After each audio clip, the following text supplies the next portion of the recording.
বন্ধুরা, আপনারা ইতিমধ্যে জেনে গেছেন যে আসাম ডাইরেক্ট রিক্রুটমেন্টের তৃতীয় বর্গের নিযুক্তির যে লিখিত পরীক্ষা আগামী 15 সেপ্টেম্বর অনুষ্ঠিত হবে। পরীক্ষার্থীদের জন্য আজ বেলা 11টার সময় আসাম সরকারের তরফ থেকে অ্যাডমিট কার্ড রিলিজ করা হয়েছে।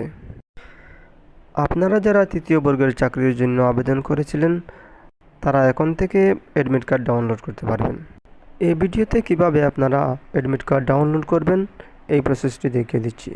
এই ভিডিওটি আপনাদের একটু ভালো লাগলে লাইক এবং শেয়ার করে অন্যকে দেখার সুযোগ করে দেবেন।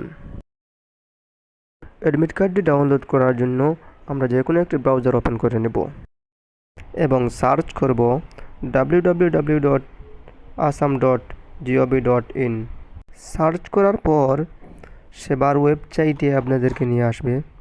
এখানে আসার পর প্রথমে যে লিঙ্ক পাবে সেটিকে আপনারা ক্লিক করবেন। এখানে ক্লিক করার পর আপনাদেরকে নতুন একটি পেজে নিয়ে আসবে। এখানে সবার উপরে যেটি রয়েছে state level recruitment commission for class 3 post, এটিতে আপনারা ক্লিক করবেন। এটিতে ক্লিক করার পর আপনাদেরকে নিয়ে আসবে আরেকটি পেজের মধ্যে, সেখানে লেখা আছে ডাউনলোড অ্যাডমিট কার্ড। এখানে আপনারা দেখতে পারবেন 3টি লিঙ্ক দেওয়া রয়েছে, এর মধ্যে যে কোনো একটিতে আপনারা ক্লিক করবেন। এখানে আপনাদের নতুন আরেকটি পেজের মধ্যে নিয়ে আসা হবে।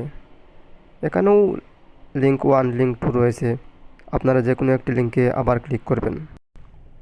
এখন যে পেজটি আপনাদের সামনে ওপেন হয়ে আসছে সেখানে আপনাদের অ্যাপ্লিকেশন নম্বর এবং পাসওয়ার্ড নম্বরটি দিয়ে আপনারা লগ ইন করবেন। পাসওয়ার্ডটি ভুলে গেলে ফরগট পাসওয়ার্ড করে নেবা। লগ ইন করার পর আপনাদের অ্যাডমিট কার্ডটি ডাউনলোড হয়ে যাবে।